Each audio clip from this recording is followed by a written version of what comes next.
The rain over Lagos Island did not fall softly that night. It slammed violently against rooftops, flooded the narrow spaces between buildings, and turned every passing car into a glowing blur of headlights. The whole city looked like it was drowning in silver water. Yet in the middle of this storm, a pregnant woman walked alone.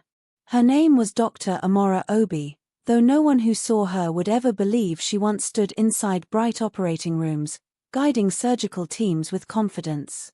Tonight she looked like a shadow moving slowly through the rain, weak, tired, and defeated. Her clothes were soaked. Her hair clung to her skin. Her breathing was heavy, as if every step was a battle she was losing. The storm pushed against her body, and she held her small belly with both hands, whispering to the child inside, "Just hold on, please hold on." Cars rushed past her on Ahmadu Bello Way, their tires splashing water onto her legs. She did not complain. She did not move away. She simply continued walking, one slow step after another, like a woman who had already lost everything and had nothing left to fear. Her destination was not clear to her. She only knew she needed a dry place, any place, to rest for the night. For 2 days she had been sleeping outside, under bus sheds and beneath shop awnings. Her stomach growled with hunger. Her hands trembled from cold. Her mind kept drifting dangerously, as though she could fall unconscious at any moment. She whispered again to her unborn baby, "I'm sorry. I'm so sorry. I didn't plan for things to be like this." The storm grew worse. A loud burst of thunder boomed above the sky. A sharp flash of lightning lit her face for a brief second, showing cheeks hollowed from stress and eyes swollen from days of silent crying. She had left Lagos months ago as a celebrated heart surgeon with a bright future. Now she had returned homeless, humiliated, and pregnant. Another wave of exhaustion washed over her, making her knees weak. She grabbed a street pole to steady herself. Just ahead, through the blurred curtain of rain, she saw a tall white building glowing with security lights. The signboard read, "Atlantic Haven Hospital," a private hospital in Victoria Island.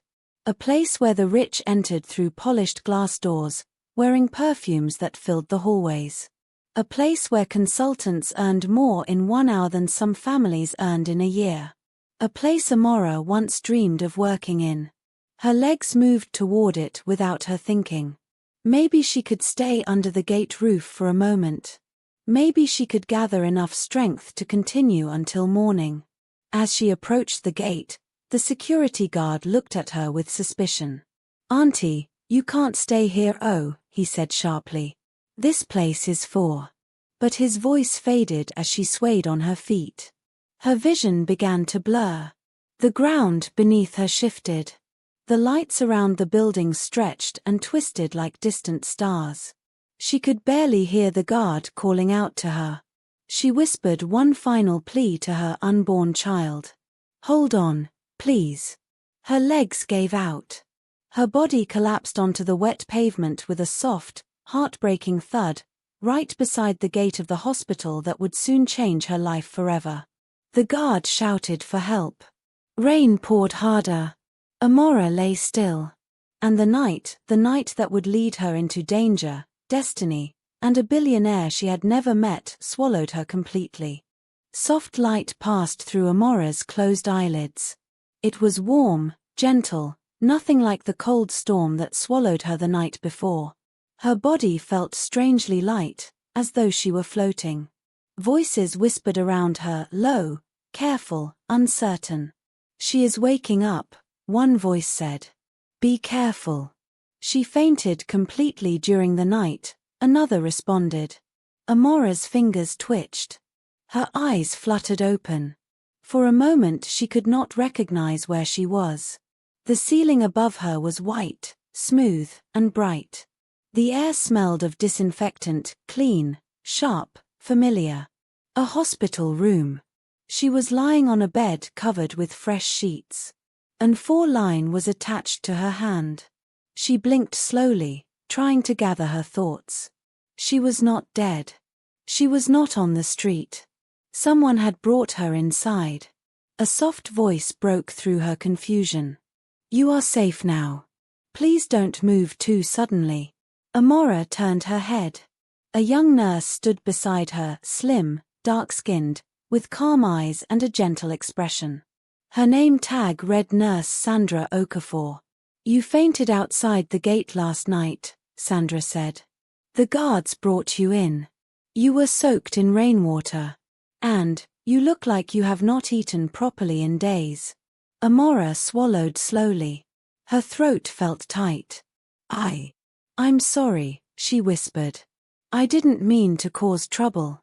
Sandra shook her head. "You are not trouble. You are a human being who needed help." Amora closed her eyes. A wave of emotion rose inside her, relief, shame, exhaustion. But as she breathed in, memories began to flood back like a tide she could not hold back. Everything she had run from. Everything she had lost.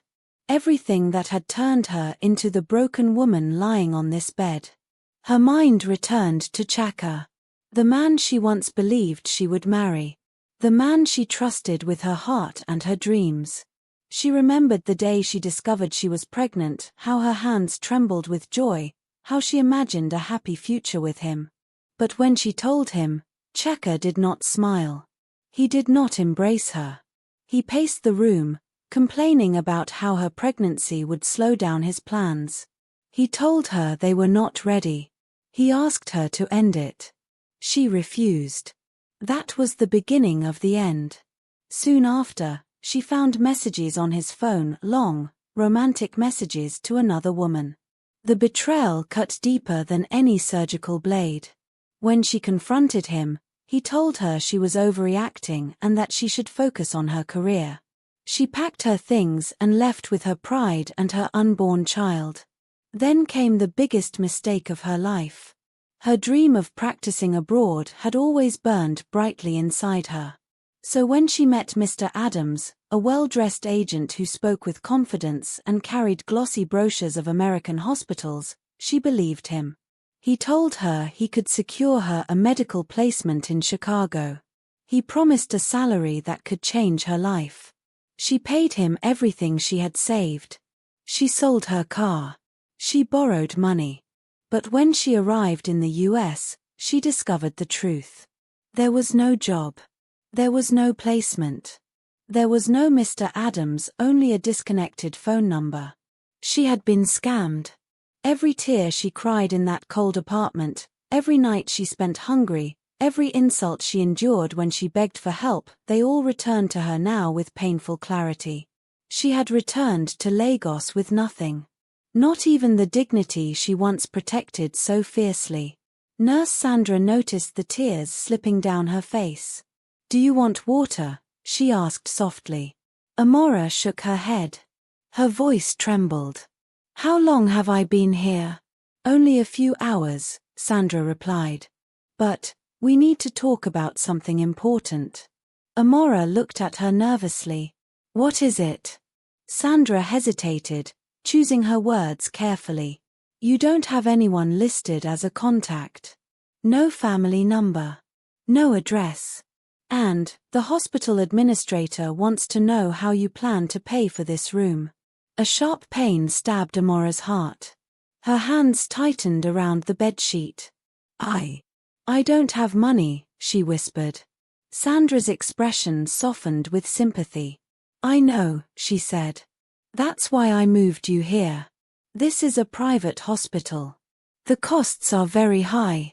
But I spoke to the head nurse. I told her you needed a place to rest. I told her we should give you time. For now, you can stay. But you cannot remain in this room for long." Amora nodded slowly. She understood. She was safe, but only temporarily. Sandra leaned closer and touched her hand. "Don't worry," she said gently. "You are not alone. And I will help you however I can." Amora blinked, surprised by the kindness of a stranger. But the question that haunted her most echoed loudly inside her mind. Where will I go next? The future was still a blank, frightening path. And she had no idea that destiny was quietly moving her toward a night that would shake the whole of Lagos. The afternoon sun filtered gently through the hospital blinds, casting soft, golden lines across the floor. The storm had passed, but the heaviness around Amora did not lift. She sat upright on the bed, her hands folded protectively over her stomach, her mind spinning with fear, shame, and uncertainty. Nurse Sandra entered the room quietly, carrying a tray of warm food, jollof rice, boiled plantain, and a cup of ginger tea. A kind smile rested on her face. "I thought you might be hungry," she said. Amora stared at the tray, her eyes widening. She could not remember the last time she had eaten real food. She swallowed hard, trying to hide the trembling of her hands. "You don't have to do this," she whispered. Sandra placed the tray on the small table beside her. "Sometimes kindness is a duty," she replied softly. "Eat, please." At first, Amora hesitated, unsure if she deserved such compassion. But when Sandra gently nudged the tray toward her, she finally picked up the spoon. The first bite sent warmth through her chest. The second brought tears to her eyes. "I don't know how to thank you," she murmured. "You don't need to thank me," Sandra said. "I can see you have been through something difficult." Amora looked down. She didn't want to tell her story. Not yet. But the silence between them felt safe, a rare comfort she had not felt in a long time. Sandra pulled a chair closer to the bed and sat down. Her voice was calm and steady. "The doctor who examined you earlier said you are physically stable. But you fainted because of exhaustion, hunger, and stress." She paused. "And the pregnancy, you need rest." Amora placed a hand on her stomach, her eyes softening. "I know," she whispered. "I just don't have anywhere to go." Sandra's expression changed. She looked at Amora with the compassion of someone who understood suffering, who understood fear. "Tell me," she said gently. "Is there no family? No friend you can call?" Amora shook her head slowly. "My parents passed away years ago," she said. "And the father of my child is no longer in my life." Sandra frowned with concern. "What about accommodation?" "I don't have any," Amora confessed. "I've been sleeping outside." Sandra inhaled sharply, shocked. She looked at Amora's thin face, her tired eyes, her trembling fingers, and the small, delicate curve of her pregnant belly. It broke her heart. "That means I cannot let you leave this hospital without a plan," Sandra said firmly. "You need a safe place to stay." "But I cannot afford the bills," Amora whispered. "Even being here, I feel ashamed." Sandra stood, walked to the door, and closed it quietly. She returned and lowered her voice. "Listen to me. Atlantic Haven is a private hospital. Everything here is expensive. But you don't have to stay in this room." She paused, measuring her words. "There is a small empty storage room on the staff floor. It's clean. Quiet. No one uses it. I can talk to the night supervisor and make arrangements." Amora's eyes widened in disbelief. "You mean I can stay there?" "Just until you find your strength again," Sandra said. "You don't need to pay anything. But you must keep your presence quiet. If the management finds out, I will lose my job." Amora's throat tightened with emotion. "Why would you risk so much for me?" Sandra gave her a small, warm smile. "Because someone once helped me when I was lost. Now it is my turn." Amora wiped a tear from her cheek. "I don't know how to thank you." "You can thank me by staying alive," Sandra replied. "And by taking care of your baby." Sandra helped her sit properly and brought her a small brown gown to change into. Then she fetched a pair of soft slippers for her tired feet. When Amora stood, her legs felt weak, but this time not from hunger, from the overwhelming weight of unexpected kindness. Sandra carried her small bag and supported her gently as they walked through the quiet corridor. The hospital smelled of antiseptic, but as they approached the staff wing, the smell faded into warm air and soft lighting. Sandra pushed open a small door at the end of the hall. Inside was a tiny room with a narrow window, a folded mattress, and a cabinet filled with old towels. It wasn't much, but it was safe, warm, and dry. "This will be your space for now," Sandra said. "Rest here. Sleep here. Eat here. And if you need anything, come to me directly." Amora looked around the room, then at Sandra. "This is more kindness than I deserve," she whispered. Sandra shook her head. "Everyone deserves a place to breathe." Amora stepped inside slowly. For the first time in many weeks, she felt a small flame of hope flicker inside her chest. She wasn't alone. Not anymore. And though she didn't know it yet, this small hidden corner of the hospital would soon become the center of a story that would shake the entire city. The small storage room quickly became Amora's new world. It had no comfort, no beauty, no luxury, but it offered something far more valuable. Safety. Privacy. A place to breathe. Every night she laid on the thin mattress Sandra brought from the staff hostel. The sheets smelled faintly of detergent, the window let in a little moonlight, and the sound of footsteps in the hallway reminded her she was close to life, but hidden from it.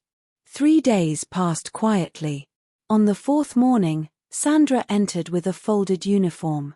"It's the only way you can stay here without questions," she said gently. "If you work as a cleaner, the management will not chase you out." Amora stared at the dark blue uniform. The badge read, "Cleaning and Sanitation Unit, Atlantic Haven Hospital." For a moment, she felt the sharp sting of humiliation. She once wore lab coats, surgical gloves, and sterilized masks.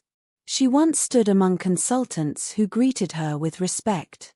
She once held hearts in her hands, literally guiding teams while nurses watched with admiration. Now she was being offered a mop, a bucket, a cleaning uniform. Her throat tightened painfully, but she forced herself to breathe. She had no home, no money, a child to protect. And Sandra was risking her job to keep her safe. "I'll take it," Amora whispered. Sandra smiled softly and squeezed her hand. "It won't be forever." That evening, Amora began her first shift as a night cleaner. By day, she stayed hidden in the storage room. By night, she pushed a cleaning cart through the brightly lit corridors, careful to keep her head down so no one would recognize the intelligence in her eyes or the grace in her hands. Night shifts in Atlantic Haven were a different world. The day bustle disappeared, replaced by the quiet hum of machines and the soft rhythm of nurses walking through the halls. Amora cleaned everything, the consultant offices with marble floors, the private lounges with velvet chairs, the luxury patient suites where wealthy families rested. She scrubbed tiles, dusted shelves, polished glass doors, and mopped long corridors that stretched like mirrors. Sometimes she stopped and stared through the glass walls leading to the operating theaters. The bright lights, the surgical trays, the stainless steel instruments, everything in those rooms whispered a past she tried not to remember. One night, she lingered too long. A doctor walking by said sharply, "Cleaner, don't block the doorway." She quickly stepped aside. He didn't know he was speaking to someone who once led a heart team in surgery. She lowered her eyes and continued mopping. But the hospital was also a place of whispers. Every night, as she cleaned, she overheard conversations that floated through the hallways. Nurses chattered about the elite families who came for treatment. Doctors debated cases. Technicians argued about equipment. But the most repeated name in the hospital was one: the Bennett family. They were not ordinary wealthy people. They were the kind of rich that shaped Lagos owners of real estate, oil, technology, and hospitals. Atlantic Haven was their private investment. And their youngest son, Michael Bennett, was the central topic of gossip. He came back from London last month, one nurse whispered near the vending machine. They said his temper is worse now, another replied. I heard he hasn't spoken to his father in weeks. I heard he spends his nights in clubs. I heard he only dates models. Amora listened silently as she wiped windows. She didn't know the man. She didn't care about him. But his name floated everywhere like perfume, rich, sharp, impossible to ignore. On her third night of cleaning, Amora went into one of the administrative corridors. It was silent, cold, and serious, the kind of hallway only executives or consultants used. She swept carefully, trying not to disturb anything. Then she saw it. A large portrait hung on the wall. Chief Benneth, the billionaire patriarch. His suit was sharp, his expression stern. He looked like a man used to making decisions in seconds, a man whose words were laws. Beside him was a second portrait, Michael, his son. Younger, arrogant, strikingly handsome. His eyes held the kind of confidence only men born into power carried. Amora looked at the painting for a moment. People like them, she whispered softly, live in a world I no longer belong to. Her mop slid across the floor with a soft rhythm. She didn't know destiny was watching her. She didn't know her path had already crossed theirs in ways she could never imagine. She didn't know that soon, in this very hospital, chaos would erupt, power would tremble, and her quiet life would shatter into something far more dangerous. But that night, she simply worked.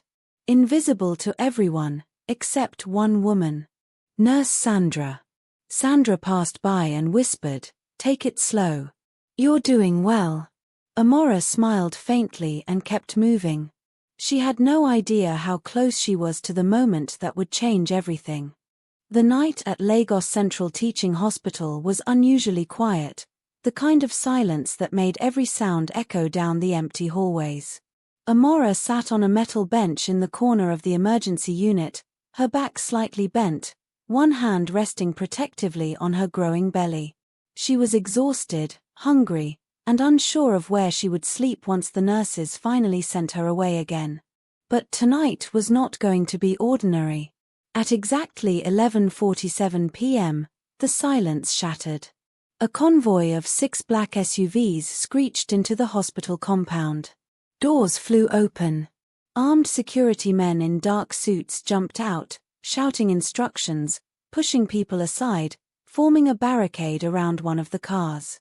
Inside the emergency ward, nurses lifted their heads. Doctors rushed toward the entrance.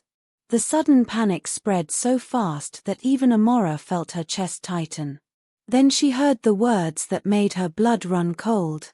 "Make way. Bring the stretcher. It's Michael Benneth." Everyone knew that name. The arrogant billionaire heir. The only son of Chief Oliver Benneth, the richest man in Lagos real estate. A man whose lifestyle filled gossip blogs daily.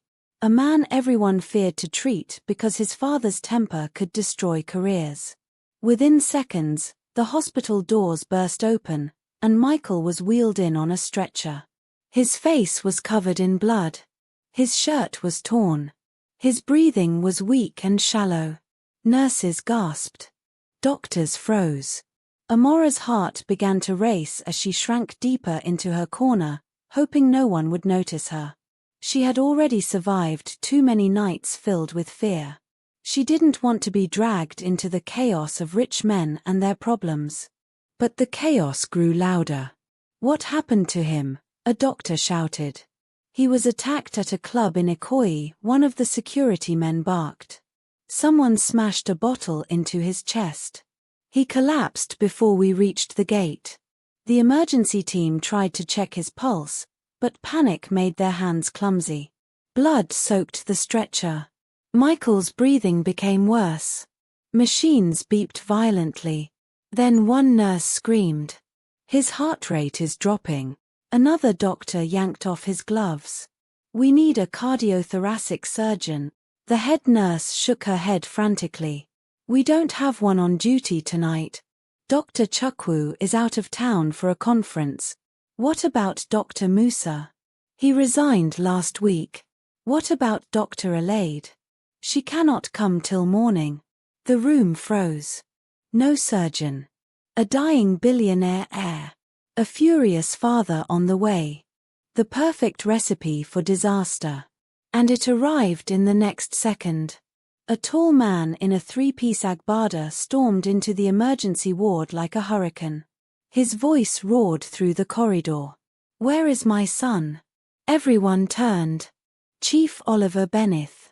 One of the most feared men in Lagos. A man whose name opened doors and closed hospitals. He marched straight to the stretcher, eyes wild, hands shaking violently. "Who allowed this to happen to my son?" he bellowed. "Why is he bleeding like this? Why is he unconscious? What are you people doing?" The doctors trembled. A senior consultant stepped forward. "Sir, we are trying, but we need a heart surgeon urgently. He has internal chest damage. We are stabilizing him, but..." Chief Benneth grabbed the man by the collar. "But what? Say it." "We don't have a heart surgeon available right now." The words were like petrol thrown into fire. Chief Benneth's voice exploded. "You useless people. You run a teaching hospital with no single cardiothoracic surgeon available at night? What kind of madness is this? If my son dies, all of you will suffer." He pushed the doctor away. Security men hovered close, ready to pounce. Amora pressed her back against the wall, trembling. She knew men like Chief Benneth. Powerful. Ruthless. Unpredictable. People like her, homeless, pregnant, forgotten, were invisible to them.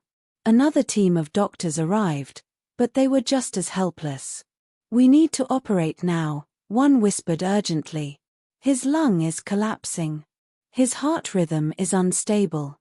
He will not survive the next 30 minutes. Chief Benneth heard everything.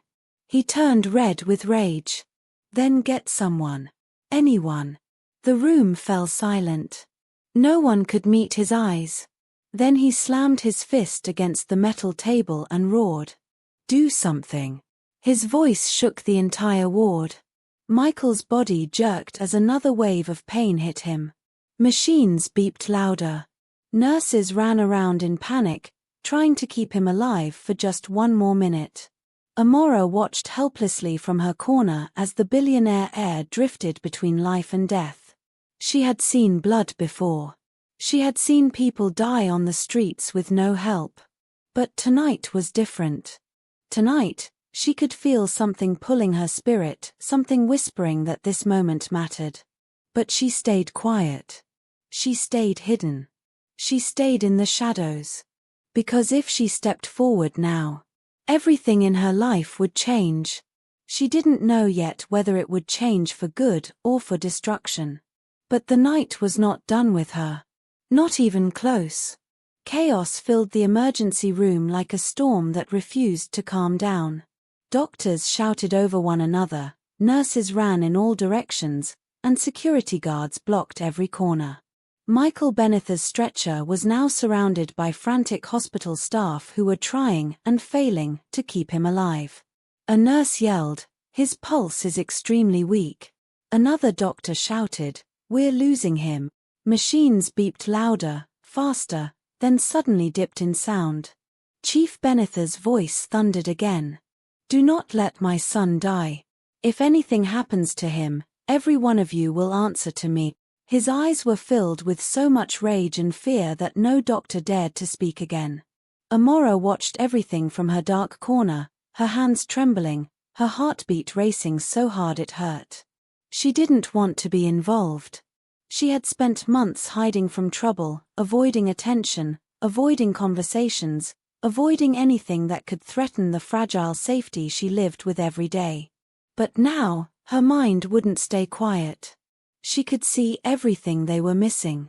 The way Michael's chest moved unevenly. The subtle collapse on the left side. The slight shift in his ribcage indicating internal bleeding. The strange flutter in his heart monitor. These doctors were trying their best, But they were not trained in heart trauma. They were panicking. They were seconds behind the danger. They were about to lose him. Her medical training, long buried, long denied, began rising inside her like a flame she thought had died. Her fingers tingled. Her breath quickened. Her instincts sharpened. Then she heard a doctor whisper, voice shaking. He's entering cardiac distress. Chief Benneth spun around. Fix him. We're trying. You are not trying hard enough. Do something. The doctor's eyes watered. He had no solution. Amora's breath caught in her throat when she saw the heart monitor dip again. This boy is dying. A memory flashed in her mind. Her mother's last words. Never watch someone die when you have the power to save them. And then another memory, her tiny daughter clinging to life in the NICU. Doctors promising to help. Doctors giving up too early. Her child fading because no one cared enough. Pain shot through her chest. She couldn't watch another life slip away, not when she understood exactly what was needed. Another loud alarm snapped her back. Michael's chest jerked violently. Nurses screamed. We're losing him. Chief Benneth looked like he was about to break apart. His voice weakened for the first time. No, no, no. Michael, stay with me, please. That was the moment the room shifted. Amora stepped forward. She didn't run. She didn't shout. She simply walked slowly, quietly, toward the dying billionaire heir. Some nurses noticed her and frowned. Madam, stand back, one warned. But she kept walking. A doctor stepped in front of her. You can't be here. Move away. She didn't speak. Her eyes were locked on the monitor. She stepped around him. Another doctor grabbed her arm. Are you deaf? Move back. Amora pulled her arm away. I can help him. The room froze. What? A nurse whispered. Chief Benneth turned sharply. Who said that? Amora stood beside the stretcher now, her eyes steady, her hands slightly raised. I said I can help him. The chief's face twisted with confusion and fury. Who are you? Before she could answer, a security guard moved forward. Sir, she is nobody. A homeless woman that has been sitting outside since morning. The words stung, but she didn't flinch. Chief Benneth barked. Then why is she speaking in my presence? Remove her. Security reached for her. But she raised her voice, calm and firm. If you remove me, he will die. The entire room gasped. Chief Benneth's eyes widened with dangerous shock. What did you just say? I said he will die if someone doesn't open his chest immediately. He has internal bleeding pressing against his heart. It is slowing oxygen flow and collapsing the left lung. The trauma is preventing the heart from beating properly. Every doctor froze. They knew she was right. But how could a homeless pregnant woman know this? One doctor stuttered, W8, how do you know that? Amora didn't look at him. I trained as a cardiothoracic surgery resident. I know what I am seeing. And I know that you don't have time left. The monitor beeped violently again.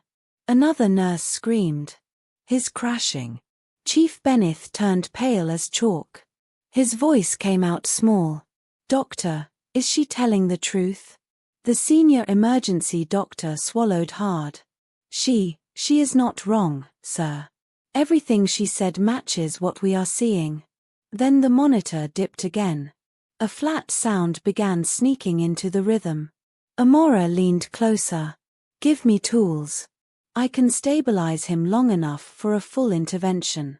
Chief Benneth's breathing quickened. Security moved closer, ready to drag her out. Doctors hesitated, unsure. The room spiraled into chaos. But Amora's voice cut through all of it, soft, steady, unshaking.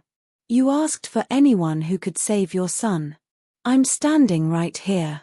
Chief Benneth stared at her for a long, soul-shaking moment.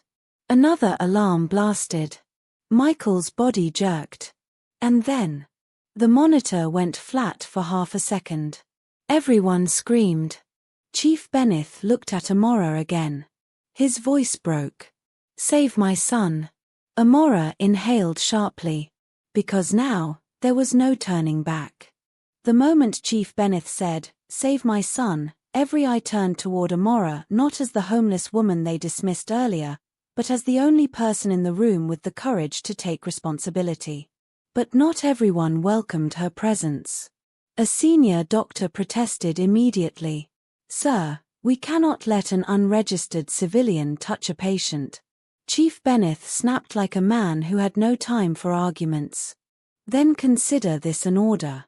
If she can save him, she will work on him. Anyone who stops her will leave this hospital tonight."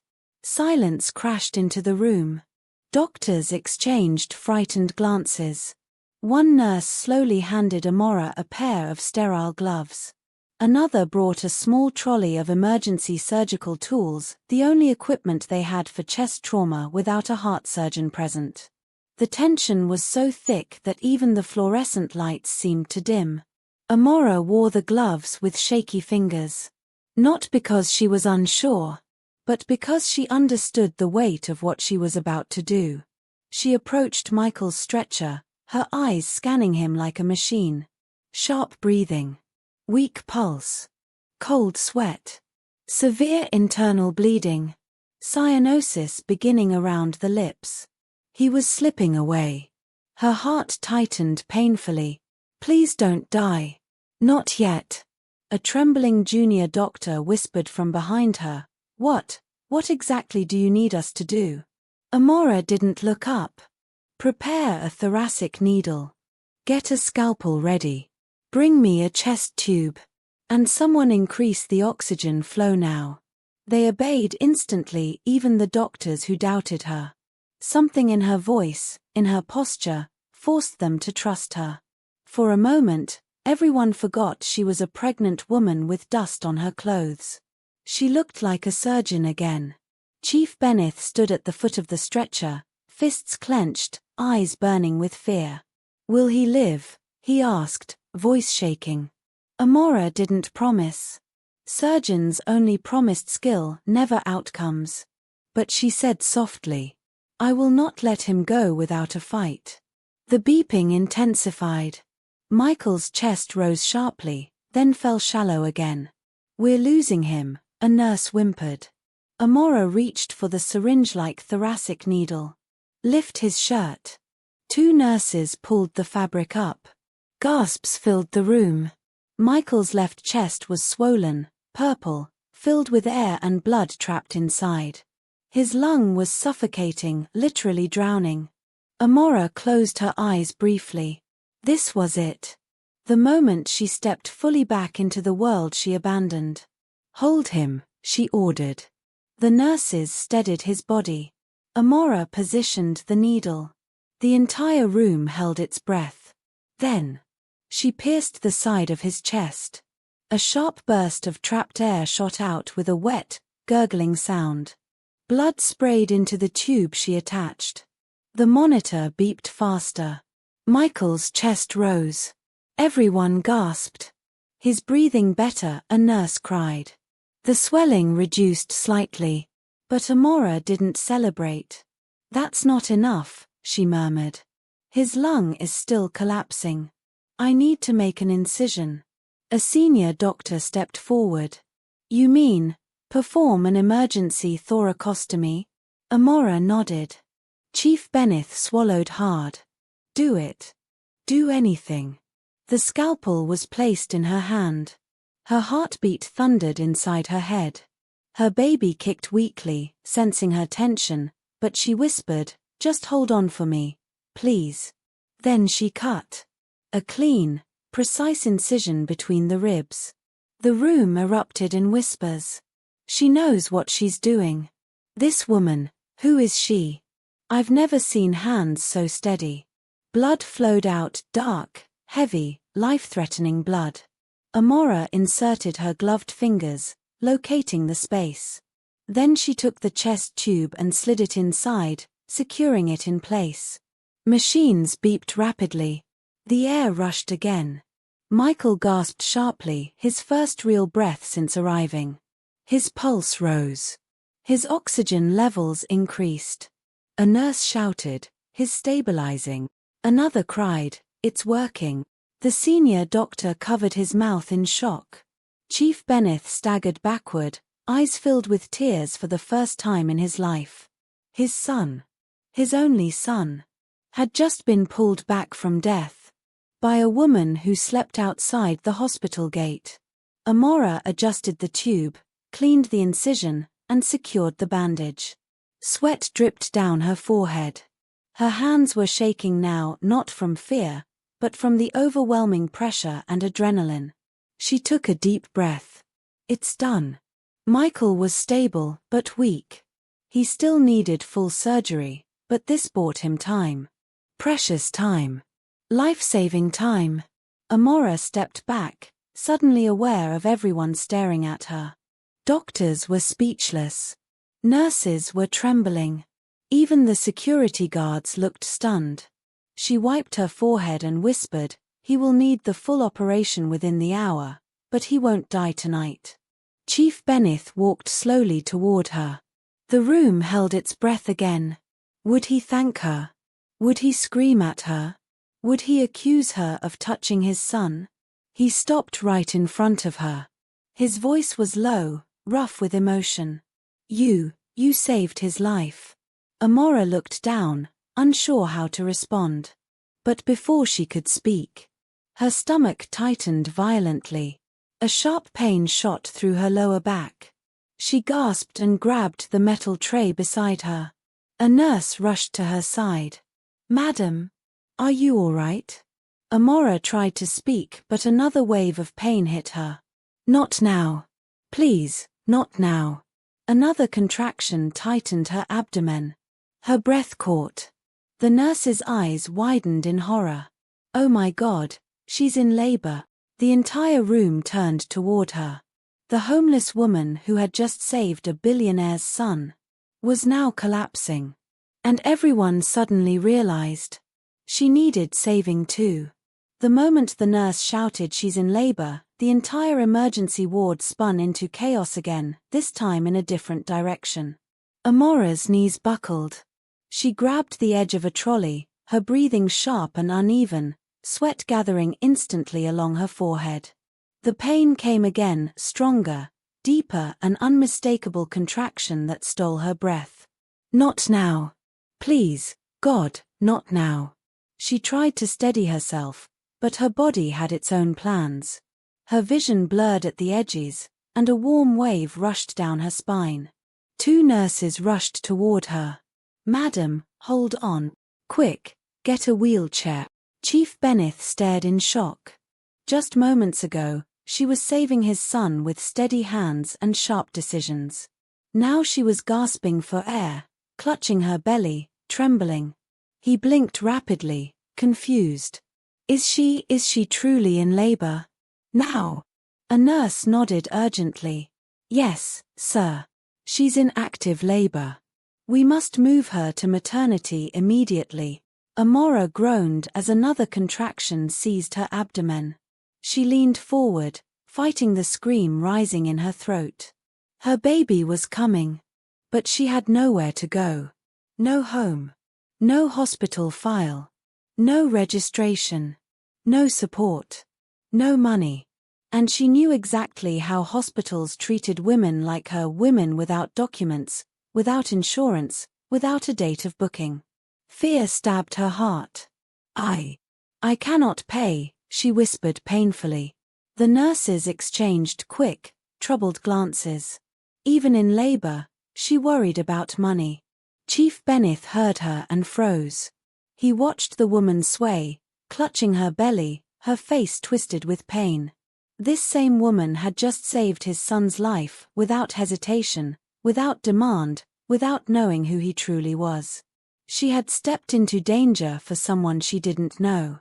And now she stood alone, her body breaking under the weight of labor. One nurse finally arrived with a wheelchair. "Madam, please sit." But Amora suddenly collapsed forward, crying out as her legs gave way. A doctor caught her just before she hit the floor. "We're losing her strength. Move her now." 2 nurses lifted her gently, placing her into the wheelchair. Her breathing was fast, desperate. Slow, not too fast, she begged, gripping the armrests. Her baby kicked violently, reacting to her pain. Tears ran down her cheeks as she whispered, "I don't want to lose my child, please." Her words pierced the room. Even the most hardened staff felt their hearts tighten. Chief Benneth stepped closer, his voice surprisingly gentle. "Don't speak. You are safe here." Amora lifted her tired eyes, confused. Safe? Where had that word been when she slept on cardboard for months? Where had it been when she begged for help as her pregnancy grew heavier? Where had it been when she was treated like a stray dog outside the ward? But she said nothing. She didn't have the strength to argue. The maternity team began wheeling her out of the emergency room. But before they reached the door, another contraction hit her like lightning. She screamed. Her hands clutched her belly. Her back arched with pain. A nurse shouted, "We need to check her dilation immediately." Another doctor added, "She might deliver faster than expected." Chief Benneth watched her helplessly. He turned toward his son, alive because of her bravery. Then he looked at her, dying from pain because she had no family to protect her. A wave of guilt washed through him. He couldn't let her suffer. Not after what she had done. He snapped his fingers at his head of security. "Go to the maternity ward. Inform them that her treatment is fully covered. No delays. No questions. No hesitation." The head of security nodded and sprinted off. Then the chief said quietly, more to himself than anyone else, "I owe her more than money." As they wheeled Amora down the hallway, hospital staff parted like water, staring with shock. "Is that not the homeless woman from outside the gate? She's pregnant. She just saved the Benneth boy. And now she's giving birth. God, what kind of night is this?" But Amora didn't hear them. Her vision dimmed. Her ears rang. Her breath came in short, painful bursts. She could barely think. Her baby felt like it was pushing through her bones. One nurse ran beside her, holding her hand tightly. "Just breathe, madam. You are close. We will not let anything happen to you." Amora wanted to believe her. But fear wrapped around her chest like a cold hand. Would she survive childbirth after months of stress, hunger, exhaustion? Would her baby survive? Would she wake to see daylight again? The hallway seemed endless. Her body felt heavier than stone. She whispered one final plea before passing out. "Please, save my baby." Then everything went black. The wheelchair rolled forward. Nurses rushed faster. And behind them, a billionaire stood alone in the hallway, staring at the place where Amora disappeared, unable to shake the truth. A homeless pregnant woman saved his son. And now, if the hospital failed her, he would never forgive himself.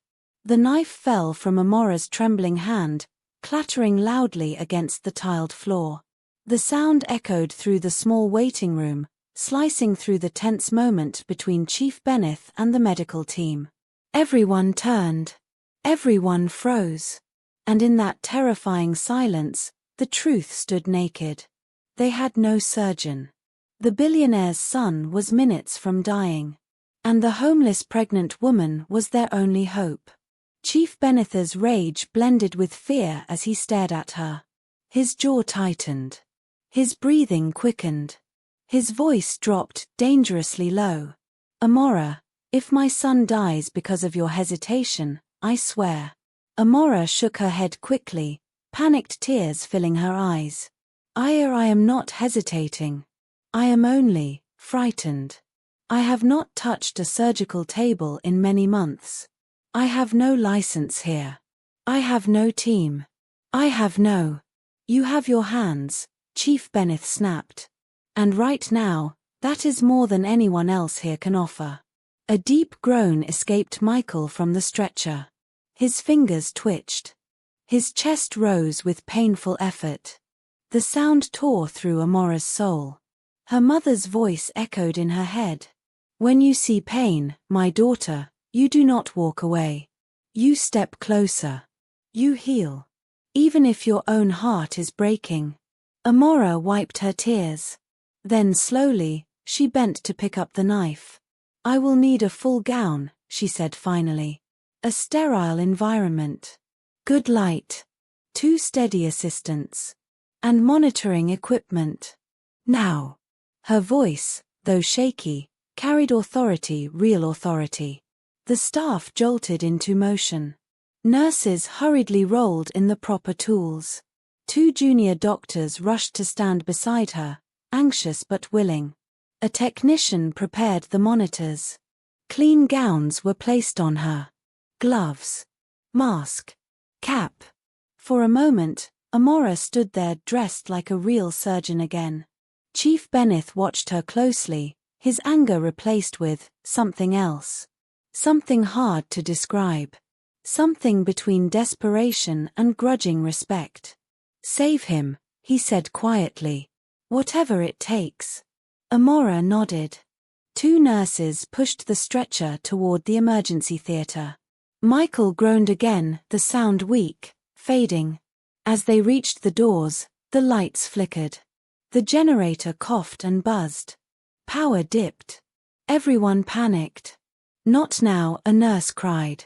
Michael's heart monitor beeped erratically. His chest rising. Then falling. Then slowing. Roll him in, Amora shouted. Even if the light is dim, I must start now. One of the junior doctors hesitated. We do not have anesthesia ready. I do not need full anesthesia. I only need him stable enough for me to reach the injury. Move. They burst into the operating room. The air inside felt cold and metallic. The overhead light shook slightly, humming. Tools gleamed on the metal tray like instruments of fate. Amora took a deep breath. Her baby kicked sharply, as if reminding her she was not alone. She whispered, "Please, not now, little one. Let mommy do this." Her voice cracked. Then she placed her hands on Michael's chest. "Scalpel," she said. The room held its breath. A nurse placed the scalpel in her hand. Her grip tightened. And then, she made the first incision. Blood welled to the surface. Hot. Dark. Frightening. Michael's monitor screamed with irregular beeps. His chest rose sharply, then dropped. "Pressure is falling," a nurse shouted. "Hold the retractor," Amora commanded. Her voice was calmer now. Focused. Awake. Like something inside her had snapped into place. She worked fast. Precise. Her fingers danced with memory. She navigated torn tissue, bruised vessels, internal bleeding. The junior doctors watched in astonishment. She was not lying, one whispered. She really is a surgeon. Chief Benneth stood at the viewing window, trembling. For the first time in many years, he prayed. Minutes felt like hours. Sweat trickled down Amora's back. Her hands moved with aching speed. Her breath grew heavier. A sharp tightening hit her belly, her pregnancy warning her she was pushing too hard. But she did not stop. She kept going. "Clamp," she whispered. "Sponges. Suction." Every command met with immediate response. Finally. She located the main injury. His artery was torn. If she had been 1 minute slower, he would have been gone. "I can fix this," she whispered. "To God be my witness. I can fix this." She lowered her face, bringing her eyes close. Her fingers worked with trembling precision. A stitch. Another. A clamp repositioned. A bleeding point controlled. A vessel repaired. She sutured carefully, steadily, like a woman stitching her own future back together. Then, as she placed the final stitch, Michael's heart monitor changed. The erratic beeping slowed. Balanced. Stable. Steady. Amora exhaled sharply and almost collapsed. "It is done," she whispered. "He will live." The room erupted in relief. The junior doctors gasped. The nurses exchanged looks of disbelief. One of them broke into tears. Amora removed her gloves slowly, her hands shaking violently. Her belly tightened again, painful this time. She grabbed the edge of the table. Her breathing caught. A nurse rushed toward her. "Are you all right?" Amora nodded weakly. It is only stress. I just need air." But she knew it was more. Her body was tired. Her baby was tired. She stepped out of the operating room and found Chief Benneth standing there. His eyes were red. His chest rose and fell heavily. For the first time in his life, he bowed his head. "Thank you, Amora," he said quietly. "You saved my son." She opened her mouth to reply, but the hallway spun around her. Her vision blurred. Her knees buckled. She collapsed. Darkness swallowed her whole. The world around Amora dissolved into darkness. For a long moment, there was nothing, no voices, no movement, no pain, only a floating silence that felt strangely peaceful. But then a distant echo reached her, pulling her back. "Amora. Amora, can you hear me?" A warmth pressed against her hand. A soft beeping sound. Cool air on her cheeks. She forced her eyes open. Blurry white light greeted her. A sterile smell. The soft hum of a small ward's air conditioner. She was lying on a hospital bed. Her vision slowly focused, and she saw Nurse Kimi sitting beside her, worry written clearly across her face. "You fainted," Kimi said, touching her wrist gently. "Your blood pressure dropped after the surgery. You pushed your body too hard, especially in your condition." Amora swallowed, her throat dry. "My baby, is the baby okay?" Kimi smiled softly. "Yes. The baby is fine. Strong heartbeat. But you must rest. You have put your entire body under dangerous strain." Before Amora could respond, the door swung open with such force that it slammed into the wall. Everyone jumped. Chief Benneth stepped inside. His face was dark. Hardened. Tense. The relief he felt earlier had evaporated. Now his shoulders were stiff, his jaw tight, and his eyes were sharp like a hawk searching for prey. Kimi stood quickly. "Sir, please. Leave us," he snapped. Kimi hesitated, then walked out silently, closing the door behind her. Amora's heart pounded.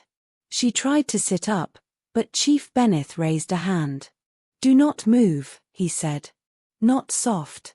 Not kind. Just controlled anger. He stepped closer to her bed. Amora lowered her gaze. "Chief Benneth. I am sorry I fainted. I tried my best. I did not mean." "Your best," he cut in sharply. His voice was low but vibrating with tension. "You performed heart surgery on my son without a license. Do you know what that means if this gets out?" Amora blinked, stunned. You asked me to save him." "Yes," he barked. "Save him. Not ruin my reputation." He paced the small room, rubbing his forehead aggressively. "What happened tonight is dangerous. The news must never spread. If people hear that a homeless pregnant woman illegally operated on my son, the media will destroy my family." The words stabbed Amora deeper than she expected. Homeless. Pregnant. Illegal. He said them like they were curses. She clutched the blanket tighter. Her voice trembled as she spoke. "I only wanted to help. I swear I did not want trouble." Chief Benneth turned sharply toward her. You will not speak of this to anyone, he said. His tone was cold. Final. Absolute. If the hospital board learns of your involvement, you could be arrested. And if journalists hear of this, they will twist the story against my son. I will not allow that. Amora felt her throat tighten painfully. So you are telling me to disappear? I am telling you to stay silent, he replied. And cooperate. He stepped closer, lowering his voice. You are a brilliant woman, I see that now. But brilliance without status is a threat in this world. The rich protect themselves. The poor must learn to remain invisible. Amora felt her chest ache. Invisible. The word hurt more than any insult. She wanted to cry, but she blinked the tears away. What will happen to me? She whispered. Nothing, he said. As long as you obey. He turned to leave, but paused. Then he added, almost as an afterthought, yet still carrying weight. And Amora, you will not have access to my son. Ever. He should not know a homeless woman saved his life. It will complicate things. Amora looked up sharply. He will not know? Chief Benetha's expression hardened further. Not now. Not ever. My son has enough problems. He does not need to feel indebted to someone like you. Her heart cracked. Someone like you. He left the room. The door clicked shut. And that was when Amora finally allowed herself to cry silent, heartbreaking tears that soaked her pillow. Outside, unknown to her, a young man lay in the intensive care unit. His chest rising and falling with a life she had preserved with her own hands. And that man would soon wake up with a single question that would change everything. Who saved me? The first thing Michael felt was a deep, heavy pressure in his chest, like someone had stacked stones on top of his ribs. Then came the sharp sting of pain spreading beneath his skin. He groaned softly. A machine beeped beside him. The air smelled of antiseptic and freshly cleaned tiles. A dim light glowed above his bed. Slowly, slowly, he opened his eyes. The world came into focus in fragments. White ceiling. Soft sheets. A needle in his arm. A bandage across his chest. He blinked again. Where am I? He turned his head a little, wincing at the pain shooting through his torso. A nurse rushed to his side immediately. Michael, Michael, can you hear me? His lips parted. His voice cracked. What happened? You were injured, she said gently. You suffered major trauma. But someone saved your life. His eyebrows pulled together weakly. Someone? Yes. She smiled faintly. You should be grateful you are even alive. Michael tried to sit up, but agony shot through him, forcing him back onto the pillow. Easy, the nurse warned. You are still healing. Michael took a slow breath. Everything felt strange, foggy. His memory was broken, scattered pieces floating without connection. He remembered the club. Flashing lights. A man grabbing him. A shattered bottle. Screams. But after that, nothing. Who saved me? Michael asked again, a little stronger this time. The nurse hesitated. This was dangerous territory. She remembered the hospital director's early morning instruction. No one must mention the woman. Not a word. The nurse forced a small smile. The medical team did what they could. That's not an answer, Michael whispered. His voice was hoarse, but his eyes were sharp enough to see she was hiding something. Before he could push further, the door opened. Chief Beneth walked in. Michael's father. Powerful. Commanding. Impatient. And angry, though he tried to hide it under a mask of fatherly concern. The nurses bowed slightly and stepped out, leaving father and son alone. Chief Beneth exhaled sharply when their eyes met. Michael. Dad. You are awake, Chief Beneth said, the the tension in his voice impossible to ignore. Thank God. Michael nodded weakly. The pain hit again, but it did not stop his next question. Who saved me? Chief Benneth swallowed. He walked slowly to Michael's bedside, placed a hand on his shoulder. Do not worry about that, he said. You should focus on recovering. Michael narrowed his eyes. Father, that wasn't what I asked. Chief Benneth looked away. Michael studied his father carefully. Even in his weak state, he could sense when something wasn't right. Dad, he said slowly. You're hiding something. Chief Benneth stiffened. I am protecting you, he said firmly. That is all you need to understand. Michael winced, his chest rising in pain. Was it the senior surgeon? No. Was it Dr. Yusuf? No. Was it someone from our private list? No. So who was it? Michael demanded, breathing heavily. Chief Benneth turned sharply.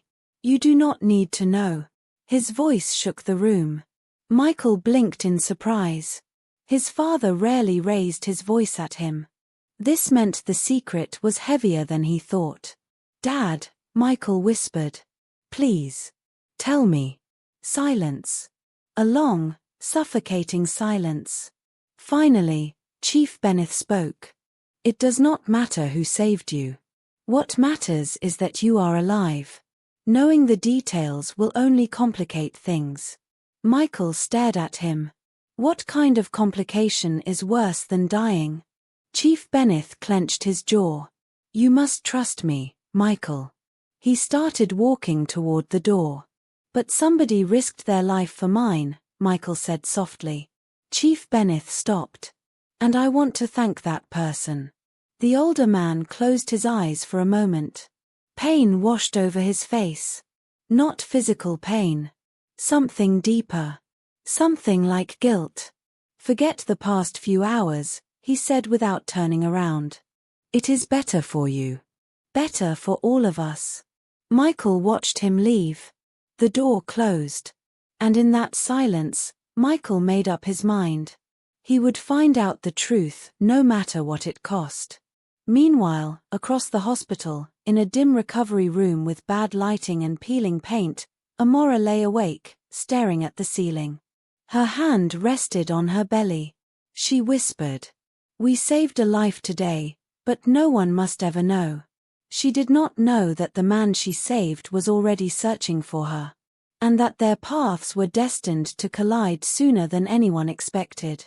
The morning sunlight filtered weakly through the blinds of Michael's private ward, casting soft golden stripes across the room. The world outside was waking, but inside him, a storm had already begun. The nurses believed their silence would protect a secret. His father believed authority would bury the truth. But Michael, stubborn, curious, and raised on privilege, was not the type to let unanswered questions rest. Especially when those questions involved his own life. He pushed himself upright despite the pain stabbing through his chest. His fingers trembled as he reached for the small remote that controlled his bed's elevation. The bed adjusted upward slowly, lifting him just enough to keep the pain tolerable. He scanned the room. A chart. 4 lines. A tray of untouched medication. But no name. No face. No clue of the hero he desperately needed to find. He exhaled shakily. Then pressed the call button. Within seconds, a young nurse hurried in, Nurse Talou, gentle and visibly nervous. Yes, sir? Are you uncomfortable? Do you need another dose of? I need information, Michael cut in, his voice low but firm. The nurse froze. Information about who performed the surgery on me, he continued. And I'm not accepting vague answers. Talou clasped her hands anxiously.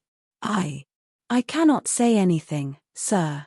If it was a doctor, Michael pressed, why hide it? Why lie? Why is every staff member avoiding the question? She swallowed hard. Michael leaned forward, wincing as pain shot across his chest, but he ignored it. Someone saved my life, he said softly. And I want to thank them. Is that a crime? Tolu looked torn. This wasn't just a patient asking questions. This was the son of Chief Benith, the man who funded most of the hospital's new wing. If she spoke, she could lose her job. If she stayed silent, she betrayed her conscience. Her lips trembled. I want to help you, sir, but I am not allowed. Orders from above. From my father. She nodded reluctantly. Michael closed his eyes for a moment, frustration tightening his chest. Of course. Then he looked at her again. Just give me one hint, he pleaded. Was it a man? A woman? A young person? An older surgeon? Something, anything. The nurse hesitated for several seconds. Then quietly, she whispered. It was not one of our doctors. Michael's eyes flew open. What? She shook her head slowly. It was someone unexpected. Before he could ask another question, the door opened sharply. Dr. Okafor, the hospital director, walked in with purposeful steps. Nurse Tolu, he said sternly. You're needed in Ward C. She flinched. Yes, sir. She stepped out quickly, her eyes avoiding Michael's. Dr. Okafor approached the bed with a forced smile. How are you feeling, Mr. Benith? Michael stared at him. Fine. And ready to know the truth. The director's expression tightened. There is no truth to uncover, he said. You were assisted by members of our medical team. Stop lying, Michael snapped. The director stiffened, shocked. You think I am blind? I can feel stitches in my chest. They are not from the senior surgeons here. I know their styles. I have been in this hospital many times. Something is off. He paused. Someone saved me. Someone different. Who was it? The director sighed heavily. Mr. Benith, some details are not for public knowledge. I'm not the public, Michael replied sharply. I am the one whose heart was opened. I want a name. The director's eyes flickered, not with anger, but with worry. I cannot give you one. Michael stared at him, hurt and confused. Why? Because your father gave direct orders. Michael's chest tightened, not from the injury, but from something emotional, sharp, and personal. My father is hiding something from me, he whispered. The director looked at the floor. Then at the door. Then at Michael. Finally, he spoke softly, carefully. Recover first. Then, maybe, the truth will come to you. It was not an answer. It was a warning. Before Michael could demand more, the director left. Michael sat in silence, his mind racing. Someone unexpected. Someone forbidden. Someone his father wanted erased from the story. A spark ignited inside him, a mixture of curiosity and gratitude. Whoever she or he was, they deserved recognition. And he would find them. Even if he had to search the entire hospital. Meanwhile, in a far corner of the hospital, in a small recovery ward with peeling green paint, Amora slowly sat up in her bed. She winced as she touched her forehead. Her vision was still blurry. Her body was exhausted. Her pregnancy was aching. But what bothered her most was knowing that she did the impossible. And yet she must remain invisible. A nurse walked in quietly.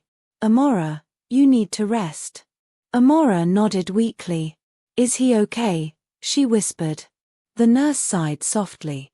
He is awake now. A quiet relief washed over Amora's face. That is good, she murmured. You saved him, the nurse added in a low, admiring tone. But please, be careful. The hospital is tense. Someone will come to speak with you soon. Amora stiffened. Who? I do not know, the nurse said honestly. But many people are whispering. Amora looked at the door. Her heart raced. She had no idea that at this very moment, Michael, alive because of her, was making plans to find the mysterious stranger who brought him back from death. And soon, their two worlds, one wealthy, one homeless, would collide again. In a way no one expected. The small recovery room felt colder than before. Amora pulled the thin blanket closer to her body, trying to fight the chill that wasn't from the air but from fear of the unknown, fear of consequences, fear of the powerful man who had warned her to remain silent. Her hand rested on her stomach. The baby shifted gently beneath her palm. "You and I need to survive," she whispered softly. "No matter what comes." A quiet knock broke the silence. The door opened. Nurse Kimi stepped in, her expression serious, but behind her, standing tall and dressed in an intimidating charcoal suit, was a man Amora had never seen before. He looked late 40s, well-groomed, and radiating the type of authority that came from wealth and long years of influence. A man who didn't need to introduce himself for people to fear him. Nurse Kimi lowered her eyes. "Amora, this is Chief Benetha's personal assistant, Mr. Darlington." Amora's heartbeat quickened. Mr. Darlington stepped closer, his polished shoes echoing softly on the tiled floor. "Miss Amora," he said, his voice deep and devoid of warmth, "you are requested immediately in the hospital conference room." Amora blinked.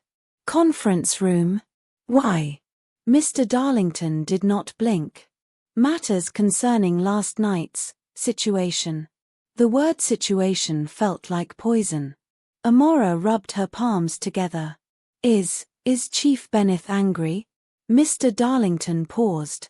"Chief Beneth is concerned." A strange answer. Not yes. Not no. Something in between, something that increased her anxiety rather than eased it.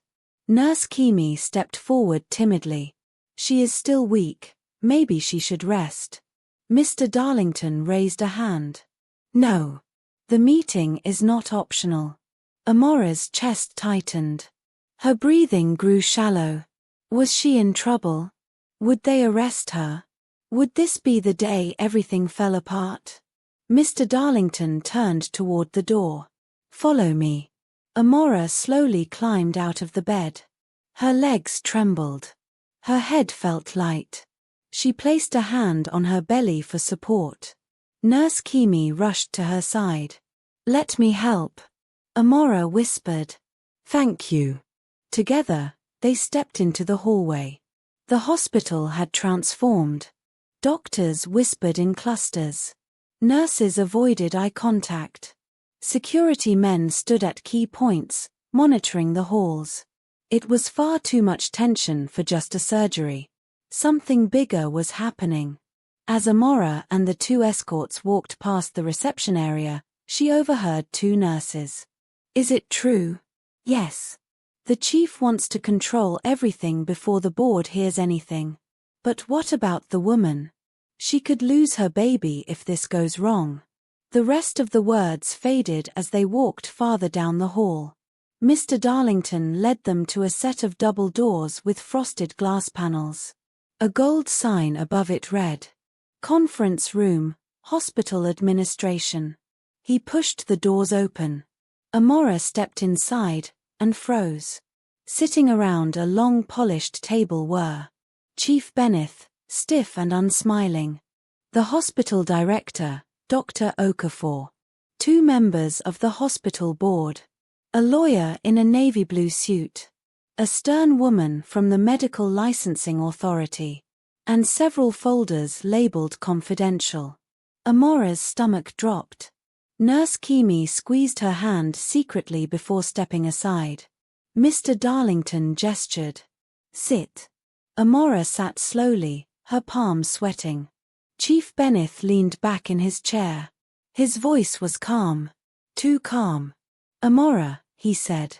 "We need to discuss last night in detail." The lawyer folded his arms. The licensing officer stared at Amora like she was a crime scene.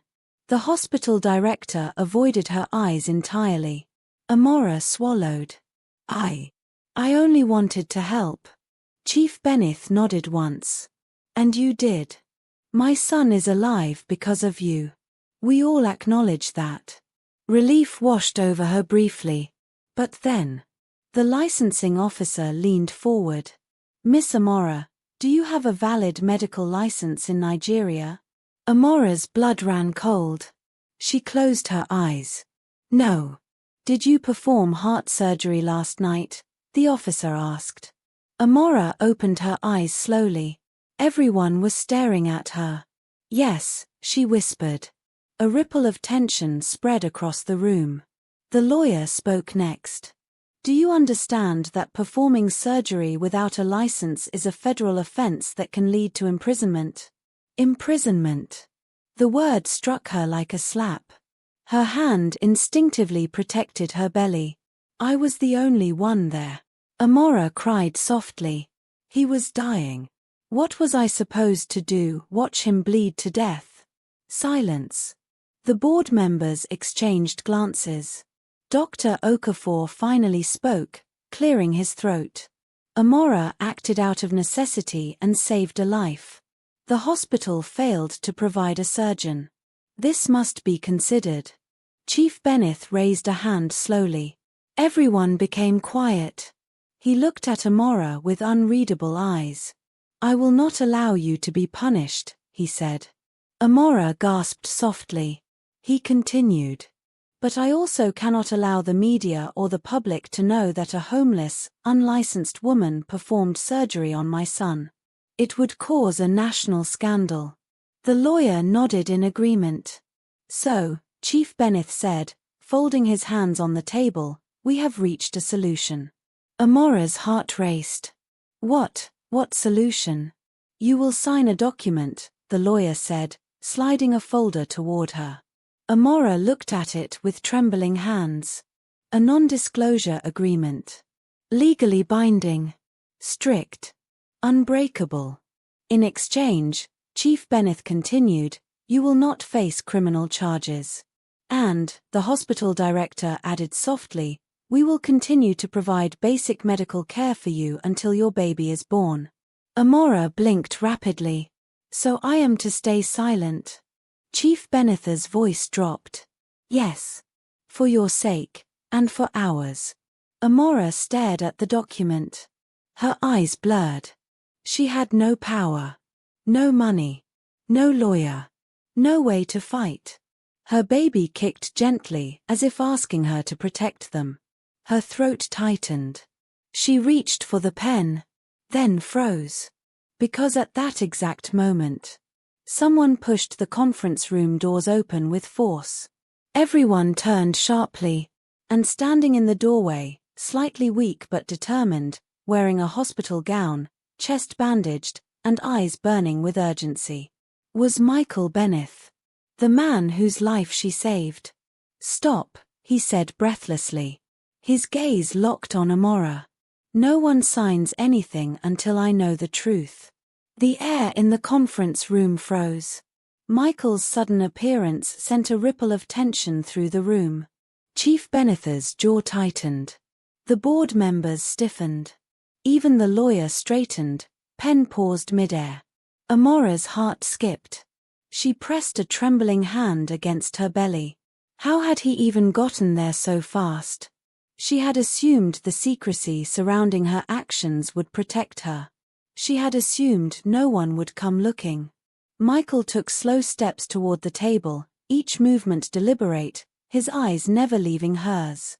He looked pale, still bandaged across his chest, but there was a fire in him she hadn't seen before, a fire born from gratitude, from urgency, from a debt that could not be repaid with words alone.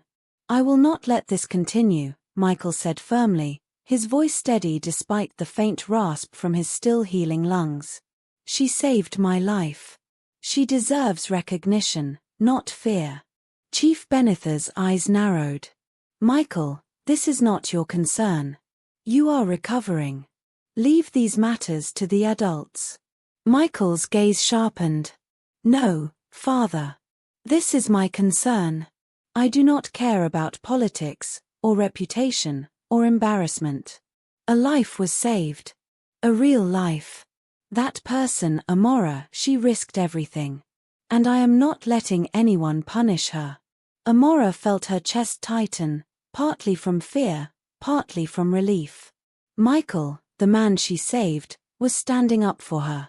Even with his father's authority in the room, he refused to back down. The lawyer cleared his throat. Sir, you must understand. If your father allows this to be public. I do not care what is public or not, Michael snapped, his voice gaining strength. She saved me. And I will not let her pay for it. Chief Benneth leaned back in his chair, his fingers drumming against the polished surface. He studied Michael with an unreadable expression, torn between anger and awe. The son he had always considered privileged and obedient now stood with courage and moral clarity he had never expected.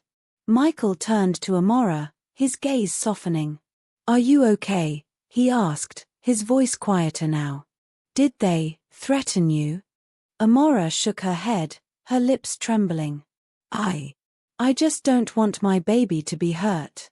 I signed nothing. Michael's jaw clenched. Good. Then we are going to make sure it stays that way. Chief Benneth finally broke the silence. Michael, you are reckless. Michael looked directly at his father. And you are blind. She could have died, or I could have. And for what? Pride? Fear of scandal? No. I am done staying silent. The director spoke cautiously. Sir, we must consider hospital regulations. I don't care, Michael said sharply. The rules did not save me last night. She did. The room was tense, quiet except for the faint beeping of a heart monitor in the background. Amora's heart raced as she realized what was happening. Michael wasn't just defending her. He was challenging every wall built to protect the powerful at the expense of justice. Michael took another step closer, placing a hand on the table, steady despite his still healing chest. I want to know everything. Who she is, what she has endured, and why she risked herself for me. Amora's throat tightened. She opened her mouth, ready to speak, but the room suddenly erupted with murmurs. One of the board members whispered sharply to another. Chief Benneth's hands clenched on the armrests. Everyone in the room realized the impossible was unfolding. A homeless, unlicensed woman performing emergency heart surgery had been defended by the very life she saved. Michael's eyes locked on hers. Amora, he said softly. You don't have to hide anymore. Tell me everything. Amora swallowed hard. The truth tumbled out of her lips before she could stop it. The betrayal, the flight from Nigeria, the struggles in the cold streets of Lagos, the threats she endured, the fear for her unborn child. As her story poured forth, Michael listened intently, eyes never leaving hers.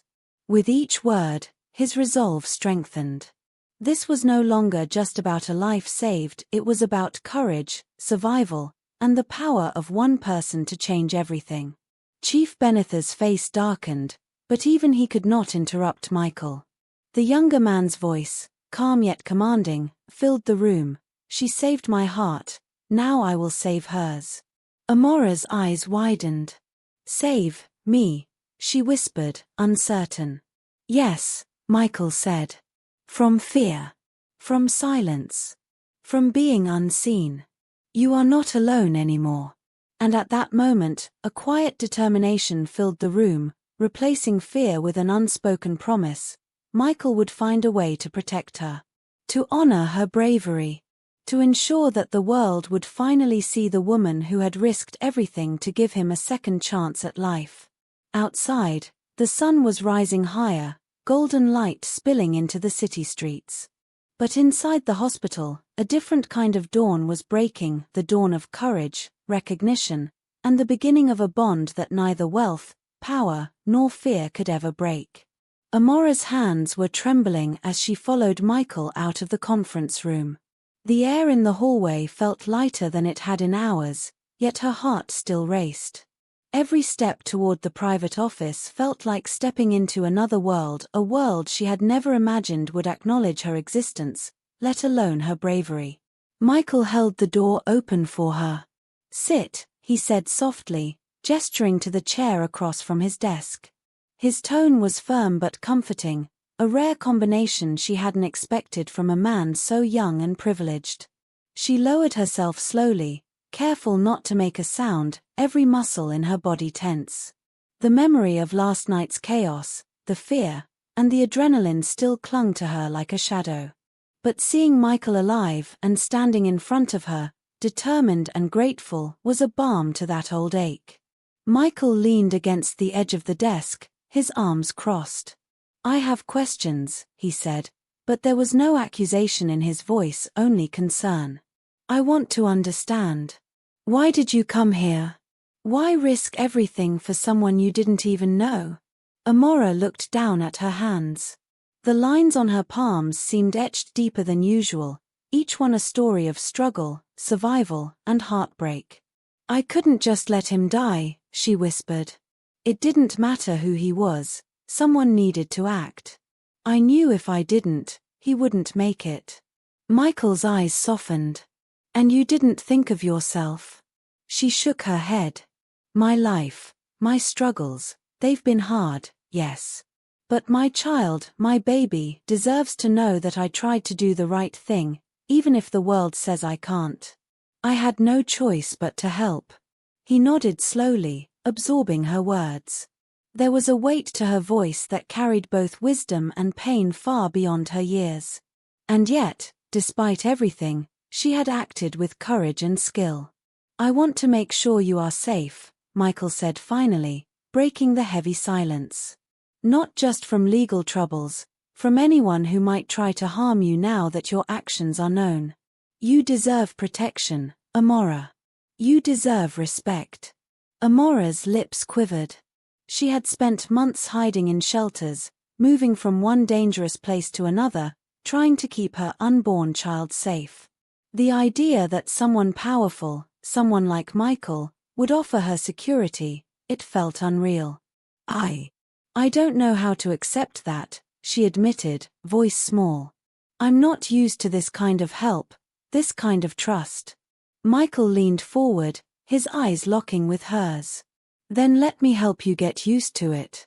I will not force you, but I will not stand by while you continue to live in fear or poverty. You saved my life, now let me return the favor."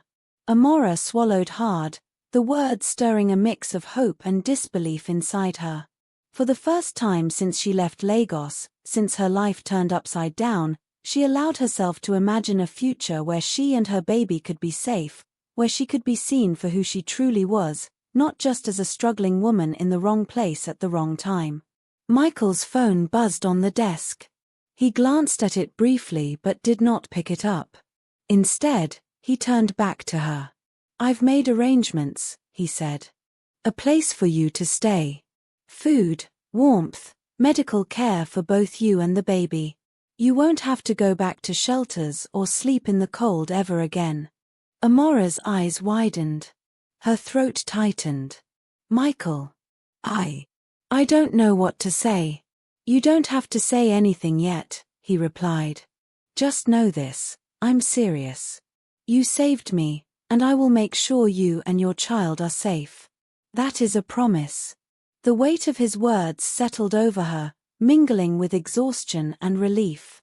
She had fought so hard to survive, and now, against all odds, someone was offering her not just safety, but dignity. Outside the office window, the city of Lagos was coming alive. Cars honked, street vendors called out, and the morning sun glinted off the tall buildings. But inside, a different kind of life was beginning, one that neither Amora nor Michael could have imagined in the chaos of last night. Amora took a deep breath, letting the air fill her lungs. "Thank you," she whispered, barely audible. Michael smiled, faint but genuine. "You don't need to thank me," he said. "Just rest, and let me take care of the rest." Amora nodded slowly. For the first time in months, maybe years, a sense of peace settled over her.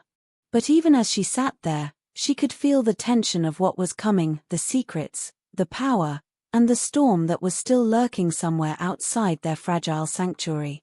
Because in the world of the Beniths, nothing was ever simple. Amora stepped out of Michael's office, her mind spinning with a mixture of relief, fear, and disbelief. For the first time since she arrived in Lagos months ago, she felt the possibility of a life without constant fear. She had survived the streets, the hunger, the cold, the endless nights of uncertainty, but now, a new challenge awaited her, navigating a world that had once seemed entirely closed to her. Michael walked beside her, silent but steadfast, as they moved down the hospital corridor. His presence was reassuring, and yet it reminded her of the fragile line she now walked. Every step she took carried the weight of last night's secret, and every glance from the staff reminded her that the world she was entering would not accept her past struggles lightly. "You'll stay in a private apartment near the hospital," Michael said quietly. "You won't have to move again. You can focus on resting and preparing for the baby." Amora nodded, but her mind was still elsewhere. The thought of having a place to call her own felt surreal. She had spent months with only suitcases, blankets, and the occasional act of kindness from strangers to sustain her. To imagine walls, a bed, a warm meal, and safety, it almost seemed too good to be true. I don't even know how to begin to thank you," she admitted softly. Michael shook his head. "No thanks. Just take care of yourself and the baby. That's all I ask." They reached the hospital exit. The morning sun was warm against Amora's skin, and she could feel the life of the city buzzing around her. But she felt insulated from it all, cocooned in a moment of calm that was almost foreign. Michael paused. "Amora, tomorrow, I want to introduce you to a friend. Someone who can help with the baby's needs. Clothes, medical checkups, everything. You won't have to worry about anything." Amora's stomach tightened, not from fear, but from hope. Could it be possible that someone like her, a woman who had lived through so much, could finally have a chance at a normal life? I will try," she said, her voice quiet but determined. "I want to do my best for my child." Michael gave her a small smile. "That's all anyone can ask for. You've already done more than you know." As they reached the hospital parking lot, a sleek black car waited. Michael opened the door for her, insisting she sit first. The leather seats smelled faintly of newness, and for the first time in months, Amora felt a strange sense of comfort. "You'll see," Michael said as he got into the driver's seat. "Life doesn't have to be a battle all the time. Sometimes, it gives second chances." Amora looked out of the window, watching the city of Lagos pass by, the tall buildings, the crowded streets, the hawkers calling out their wares, the laughter and chatter, the chaos and the beauty. It was the city she had once called home, the city she had fled from in despair, and yet, it now felt like a place of possibility. The car stopped in front of a modest, cream-colored building with flowers lining the small garden in front. Sunlight spilled across the walls, giving the place a welcoming warmth that seemed almost magical. "This is yours," Michael said, opening the door for her again. "Your home." Amora's hands shook as she stepped out. She looked at the building, the small windows glowing in the morning sun, and the sense of safety and stability it promised. For the first time since she had left Nigeria, she allowed herself to believe that a better life was possible for her and her unborn child. Michael handed her a small envelope. "Keys. Everything you need is inside. You don't have to worry about anything else." Tears welled in her eyes. I don't know what to say," she whispered. "You don't need to say anything," he replied softly. "Just take care of yourself. That's enough." As Amora turned to step into her new home, she felt a strange mix of emotions: relief, fear, hope, and anticipation. The journey ahead would not be easy. The city, the hospital, the powerful Benith family, they all had their own rules, and she had only just begun to navigate them. But for the first time in a long while, she felt alive, seen, and capable. The weight of the past was still there, but it no longer defined her. She had a chance to write a new chapter, a chapter of courage, survival, and unexpected hope. And as the door closed gently behind her, the city of Lagos continued to pulse with life, unaware that inside one small cream-colored home, a story of resilience and bravery was just beginning to unfold. Amora stepped cautiously into her new home, her hand lingering on the doorknob as if she were afraid it might vanish if she let go. The interior was modest, but it radiated warmth: a small living room, a kitchen that gleamed with cleanliness, and a bedroom with soft linens that smelled faintly of lavender. For the first time in months, she felt the rare luxury of safety, of space that belonged entirely to her. She set her suitcase down carefully, her fingers lingering over the fabric as though she could absorb the security it now symbolized. Her belly pressed against her hand, reminding her of the life growing inside her. For months, she had carried fear and hunger. Now, she carried hope as well. The doorbell rang, startling her. She hesitated, heart fluttering. Could it be Michael? Or someone else from the hospital? She took a deep breath and opened the door to find a woman standing there with a welcoming smile. "Hello, Amora," the woman said warmly. "I'm Sandra. Michael told me about you. I'm here to help you get settled, especially with everything you'll need for the baby." Amora blinked, feeling a rush of gratitude and nervousness. "Thank you. I don't know where to start." Sandra laughed softly, a comforting, maternal sound. "We'll take it step by step. First, let's get the apartment organized, then we'll go over medical care, supplies, and anything else you need. You don't have to do this alone." As they moved through the apartment, Amora marveled at the simple comforts: a small stack of baby clothes neatly folded, a basket of essentials on the kitchen counter, and a crib assembled and waiting. Tears pricked her eyes. She had spent so long surviving day by day, uncertain of her next meal or a safe place to sleep. Now, someone had taken care of those fears before she even asked. Sandra noticed her expression and smiled gently. "I know this feels overwhelming, but you deserve this, Amora. You've been through so much. Now it's time to breathe, to prepare for your child, and to let people help you." Amora nodded, her voice small but sincere. I've never had anyone do this for me before." "Then let this be the first," Sandra replied. "You've earned it. And your baby deserves it too." They spent the morning unpacking, arranging, and cleaning, turning the apartment into a true home. Amora realized with each small act, setting out dishes, folding blankets, arranging the crib, that the anxiety that had followed her like a shadow for months was slowly lifting. For the first time, she allowed herself to imagine her future as more than survival. Later, as Sandra prepared a light lunch, she spoke gently. "Michael trusts me to help you because he sees what I see, a woman strong enough to save a life and humble enough to accept help. That's rare. Remember, Amora, strength isn't just about surviving. It's also about letting others support you when you need it."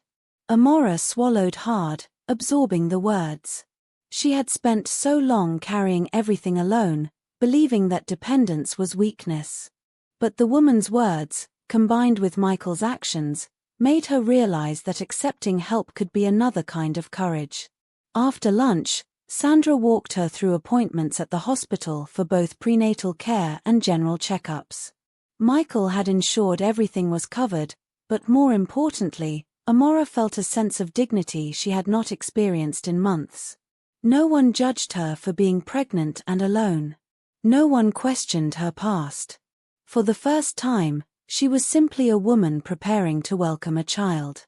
By evening, as Sandra left with a promise to return the next day, Amora stood at the window, looking out at the city below. The streets of Lagos were bustling, alive with noise, commerce, and chaos, but here, inside her apartment, she felt a fragile kind of peace.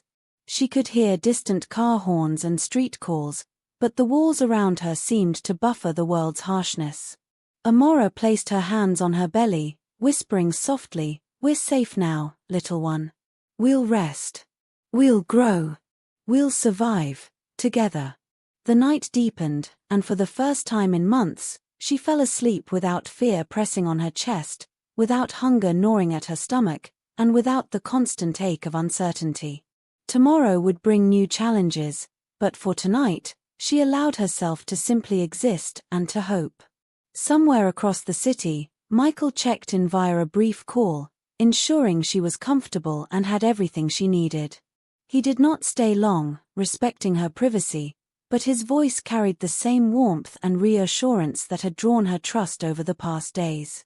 As Amora drifted into sleep, the city outside continued its relentless rhythm, unaware that one small apartment in Lagos now held a woman who had fought against the odds, survived the streets, and begun the journey toward reclaiming her life, and a baby whose heartbeat had already transformed everything.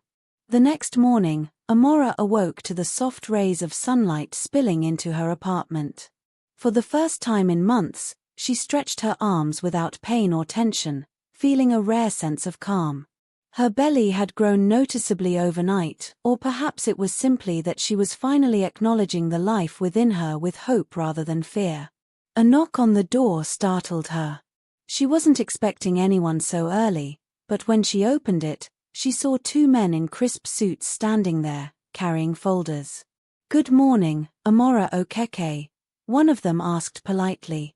"We are representatives from Chief Beneth's office. May we come in?"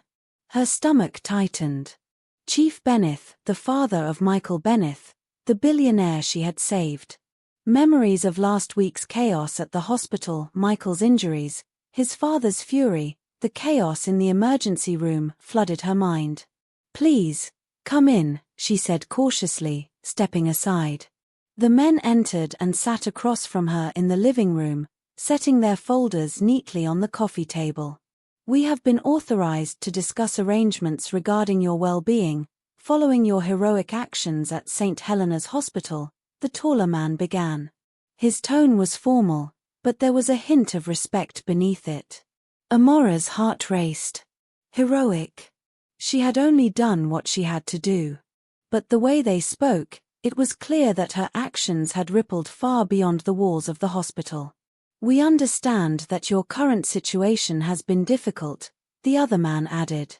"Chief Beneth wishes to ensure that both you and your unborn child are provided for. He has approved resources to help with medical care, nutrition, and any needs you may have during this time." Amora blinked, stunned. She had survived on scraps, shelters, and the kindness of strangers for months. Now, a billionaire, the father of the man she had saved, was offering her support without conditions. I don't know what to say," she whispered, her voice trembling.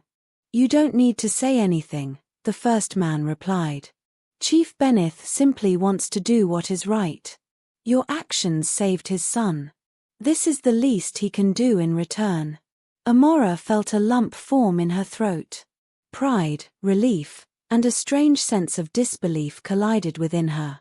The world she had feared, full of judgment, power, and the wealthy, was offering her something entirely unexpected: acknowledgement, respect, and support.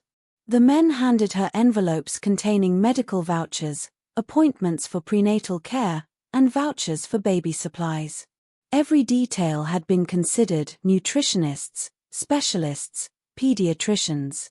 Amora's mind reeled at the generosity. Before they left, the taller man added, "Chief Beneth also requested that we inform you Michael wishes to continue checking in personally. Of course, this is entirely your choice." Amora nodded slowly. The thought of Michael visiting again brought a strange warmth to her chest. Despite the chaos of the past week, she had grown to trust him. And now, with his father's approval, that trust seemed more tangible, more legitimate. After the men left, Amora sat quietly in her living room, processing the events. Her hands rested gently on her belly, and she whispered softly, "We are safe now, truly safe." For the first time, she allowed herself to imagine the future, a life where her child would grow without fear, without hunger, without the constant need to run. A life where she could focus not just on survival, but on hope, growth, and even happiness. The doorbell rang again. This time, it was Sandra, carrying groceries and a warm smile. "Morning, Amora. I brought some fresh fruits and essentials for you and the baby. How are you feeling today?" Amora smiled, feeling a deep gratitude. "Better than I have in months," she admitted. "Much better." Sandra set the bags down and began unpacking, chatting lightly to distract Amora from the flood of emotions. "You know, people like you don't get noticed often. But when they do, the world tends to make up for lost time," she said, arranging bottles of vitamins on the kitchen counter. Amora laughed softly, a sound she hadn't heard in weeks. "I never thought I'd see this, a life where someone actually wants to help me." Sandra nodded. "That's the start. There will be more challenges, yes, but for now, let yourself breathe and enjoy this moment. You've earned it." As the morning light filled the apartment, Amora felt a sense of stability she had not known in years. The streets of Lagos still thrived with chaos and opportunity, but inside her small home, a new chapter had begun, a chapter where survival was no longer the only goal, and where hope could finally grow alongside her unborn child. Little did she know, the world outside her door was already stirring, with challenges, secrets, and power plays that would soon reach her doorstep, testing her newfound peace and resilience. The calm of Amora's new life settled like a fragile layer over the bustling streets of Lagos. Inside her apartment, she could almost forget the chaos outside, the traffic, the vendors calling out their wares, the city's constant heartbeat. But whispers of her actions at St. Helena's Hospital were spreading fast, reaching ears that had long been accustomed to power and influence. By mid-morning, Amora had just finished arranging baby clothes when her phone buzzed. It was a call from an unknown number. Hesitant, she answered. "Amora Okeke," a smooth, authoritative voice asked. "My name is Vanessa Carter. I represent the interests of certain parties connected to Michael Bennett." Amora's stomach tightened. She had heard the name before, Vanessa Carter, Michael's fiancée, a woman known for her elegance, her wealth, and her sharp temper. Yes, this is Amora," she replied cautiously. "Good," Vanessa said, her tone cool, almost chilling.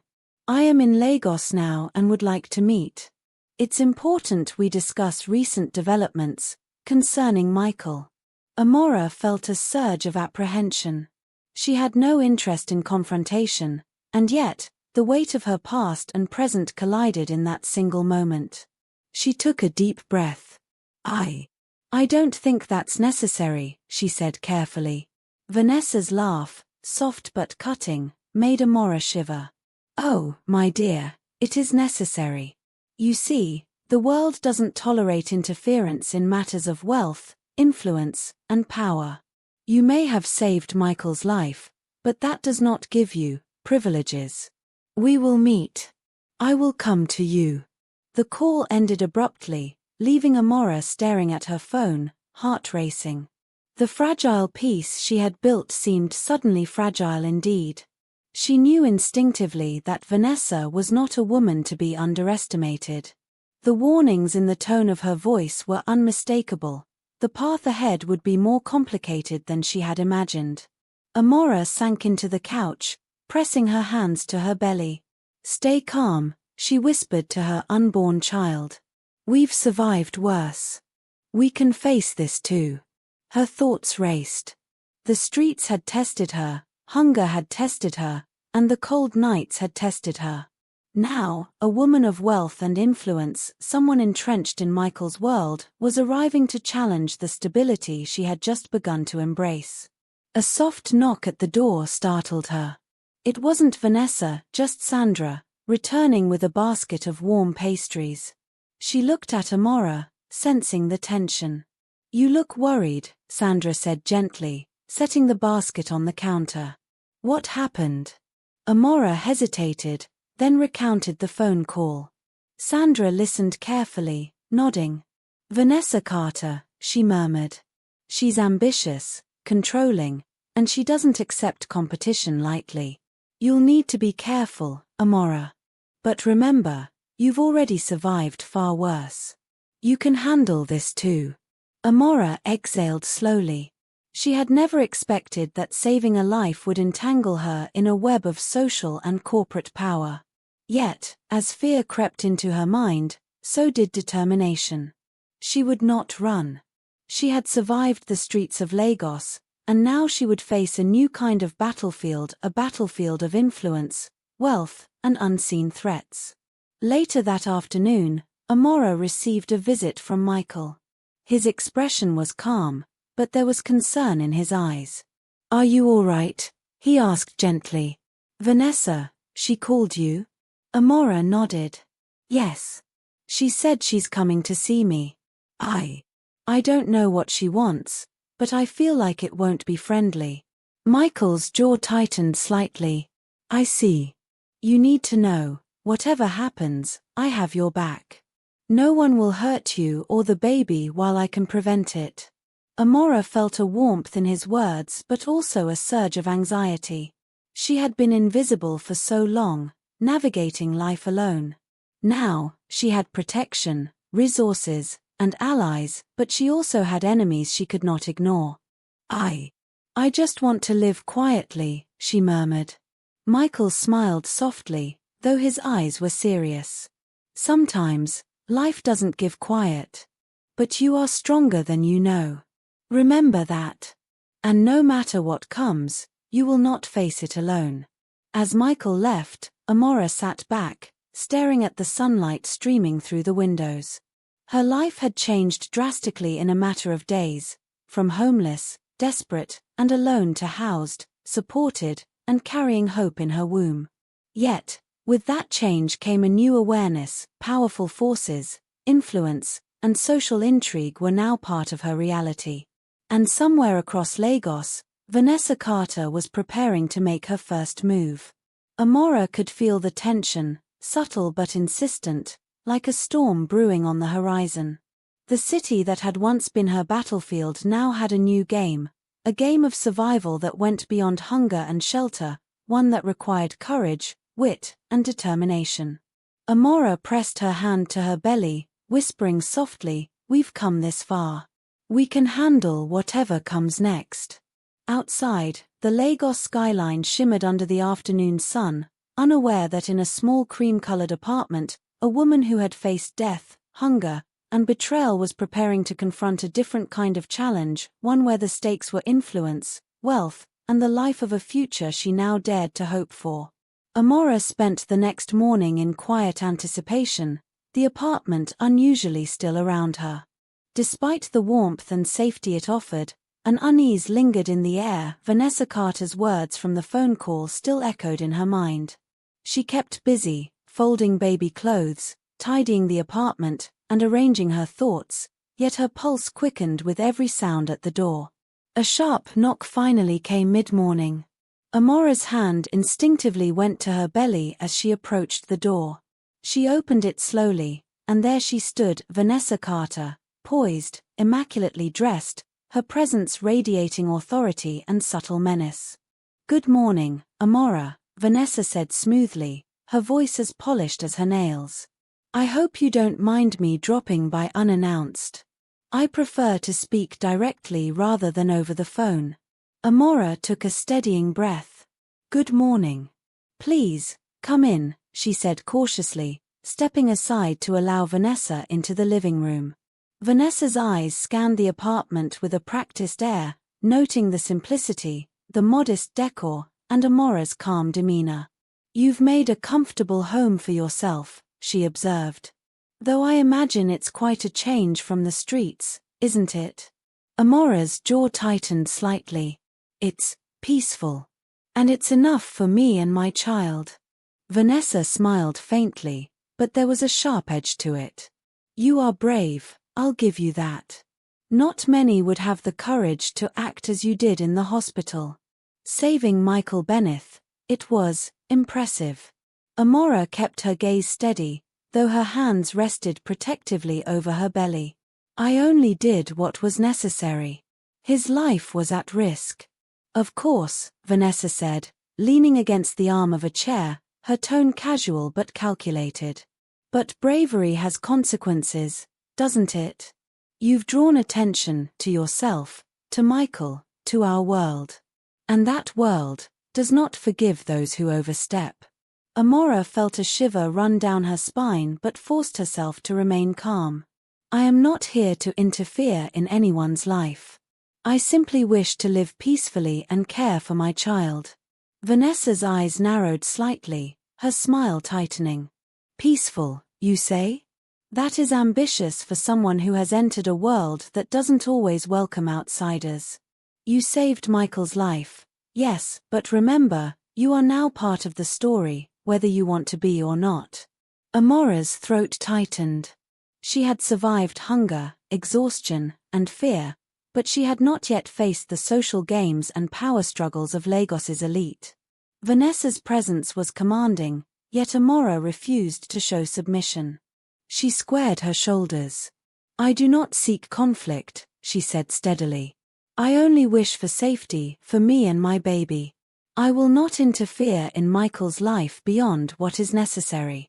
Vanessa's expression softened for a moment, then hardened again. Very well, she said, standing upright. Consider this a warning, Amora. Your actions have been noted. That is all I will say, for now. Without another word, Vanessa turned and left, her polished heels clicking sharply against the floor. Amora closed the door slowly, heart still racing. She pressed her hands over her belly and whispered softly, "We've survived the streets, my little one. We can survive this too." Sandra arrived a short while later, sensing Amora's distress. "Are you all right?" she asked gently. Amora nodded, though her hands still trembled slightly. "Yes, but we have new challenges. Vanessa Carter, she's here, and she's dangerous." Sandra placed a reassuring hand on her shoulder. "Then we prepare. You've faced the impossible before. This is just another kind of storm. And we will face it together." Amora exhaled slowly, allowing herself a small measure of calm. She knew this was only the beginning. The streets, the shelters, the hunger, they had been battles of survival. Vanessa Carter represented a different kind of trial, one of strategy, influence, and subtle threats. As the Lagos sun rose higher, casting long shadows across the city, Amora understood one truth. The world she had entered was vast, unpredictable, and often merciless.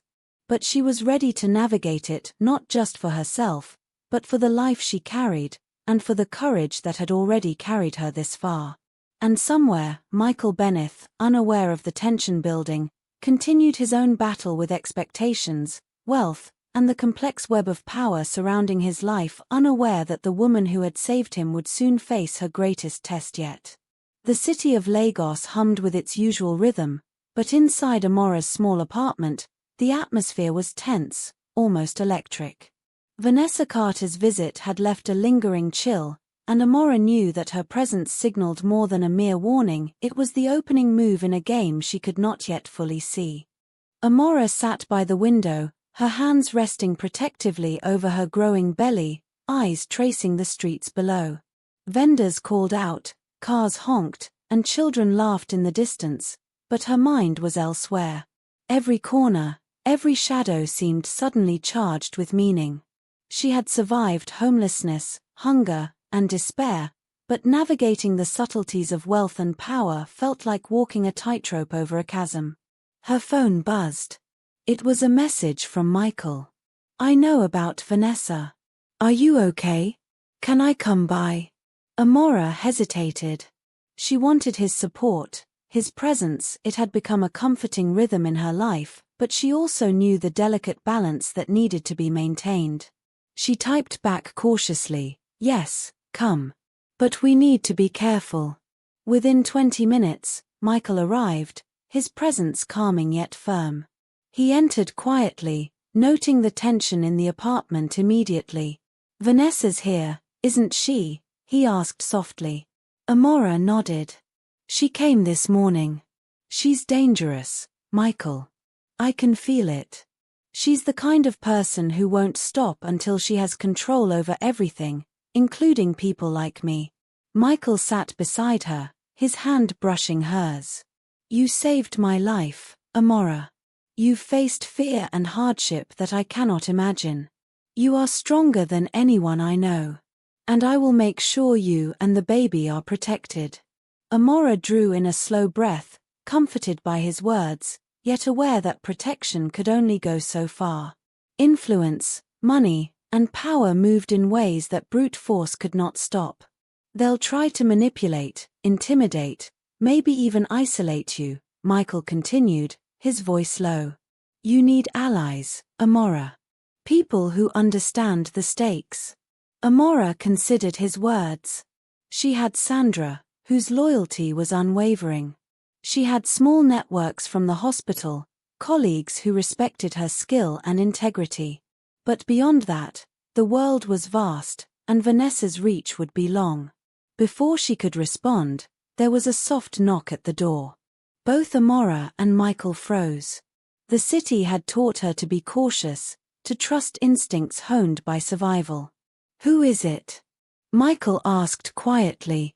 A familiar voice called through the door, warm yet carrying authority. "It's me, Ethan." Amora's heart skipped. Ethan, the young man whose life she had saved, the billionaire's son who had been recovering under her care, stood there, a mix of gratitude and concern on his face.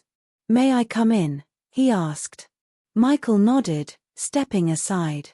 Ethan entered, his gaze shifting between the two. "I just wanted to check on you, Amora. I owe you everything. I've been thinking, your courage, your skill, it deserves recognition. But more importantly, you and the baby must be safe." Amora felt a mixture of relief and apprehension. Support was here, but so were shadows she could not yet see. Vanessa Carter's moves had initiated a chain of events that would ripple through every aspect of their lives. Ethan continued, "I've already taken steps discreetly. Security, legal counsel, and connections that can help you navigate what's coming. You won't have to face this alone." Amora's hands trembled slightly over her belly. Protection, yes, but the challenge ahead was complex. It wasn't merely about safety, it was about navigating influence, wealth, and human ambition, all intersecting in ways that could change lives irrevocably. Michael placed a reassuring hand on her shoulder. "You've been brave before. You can face this too. And we'll be right beside you, every step of the way." The three of them sat together in a fragile but growing alliance. The sun outside was high, casting its golden light into the apartment, but shadows lingered, subtle, patient, and relentless. Vanessa Carter was not finished, and the city's heartbeat echoed the tension. Power, influence, and danger, all converging on the woman who had once been homeless, carrying hope in her womb and courage in her heart. Amora pressed her hands over her belly again, whispering softly, "We've come this far, we will not falter." And as the city of Lagos stretched beneath them, alive with opportunity and threat alike, a new chapter in their lives began, one where survival was no longer enough, and where courage, cunning, and unwavering resolve would be tested in ways they could not yet imagine.